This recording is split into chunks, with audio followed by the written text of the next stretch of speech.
So tayo po ngayon ay pupunta sa booking office ng DLTV booking office. Ayan. So sasakay po tayo papuntang Laguna. Morning ma'am. Ma'am, magpapa-reserve dito ng ticket. Po.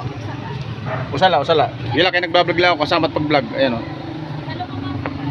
Po. Kailan po sasakay? May Hindi po kami sir ha. Dito may bakante. at 26 pa. Yes po. So yan guys, medyo mahirapan tayo, malilito tayo. 26 pa yung bakante. Sa 25 wala. 26.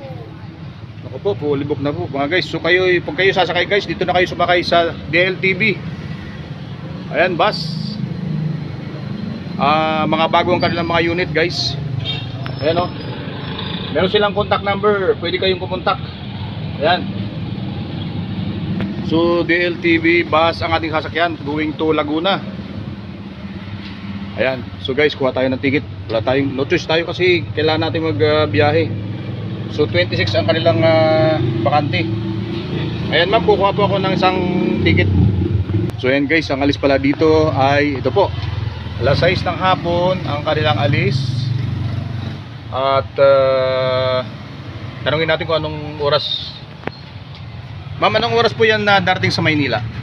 Estimated sir arrival is either 27 ng gabi or maabutan siya ng 28 ng madaling araw.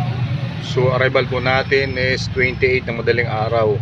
So okay po yun. Ano talaga kasi at alam nyo guys, maganda ang DLTV kasi meron silang CR, hindi kagaya ng mga ibang bus company na wala. Ito po talagang komportable kapag sumakay ka kasi meron silang mga CR. Requirement na po yan guys sa mga bus company, lalo sa mga long distance. Ayan o. Signage pa lang guys, napakaganda na o. So sakay na po tayo sa DLTV. Malinis ang kanilang mga unit at mga disiplinado ang kanilang mga driver. Ayan o. Sige ma'am, mapareserve ako ng isa. Magkano pong isa ma'am? Sir, Mercedes is 2,410. 2,410, kasama na po ba yung ferry? Yes po. Ayan, walang kasamang merienda. Sorry ba?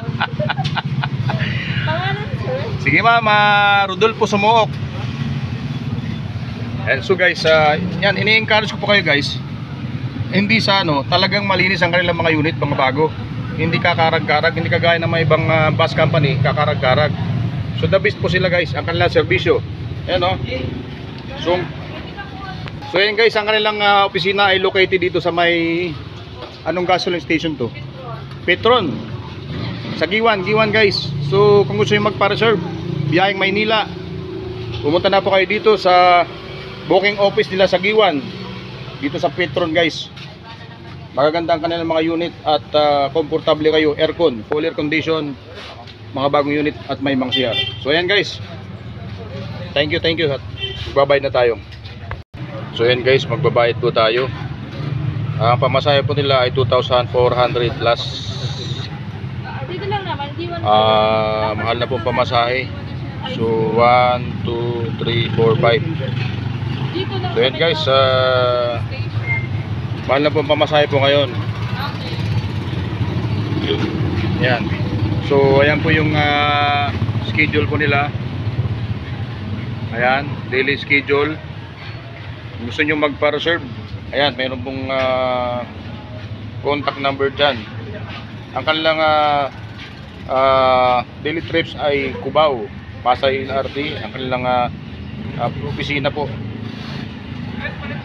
sa Giwan, ito rin po ang kanilang pinaka-opisina. Ayan. So 2,400. 1, 2, 3, 4, 5. Sir, may 10 pesos lang po. 10 pesos wala piso lang dito.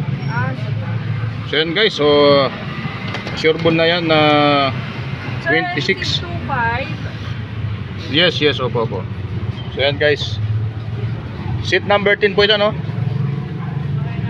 Ayan, so final na ito, final na biyahe na po ito. Sir, 90. Salamat. Yeah, so ito po sir, yung sa ating 26 ha, ng alas 6 ng hapon, dapat magpapara po tayo. Oh, alas 6 ng hapon. Yes. So, Pwede niyo rin po akong i-follow up sa number na to. so okay, mabutit meron kayong number. Tapos, So, usually akong tumatawag niyan. Pero pwede rin, pag hindi ako makatawag, Okay. magpapara na lang po kayo doon. Okay, sige ma'am, sige ma'am. Okay, thank you. Thank you. Ayan guys, so gusto niyo sumakay sa Magaran Bus, mag DLTV na. Ayan si ma'am, yung ating mabait na kahira sa kanilang booking office. Thank you for watching guys.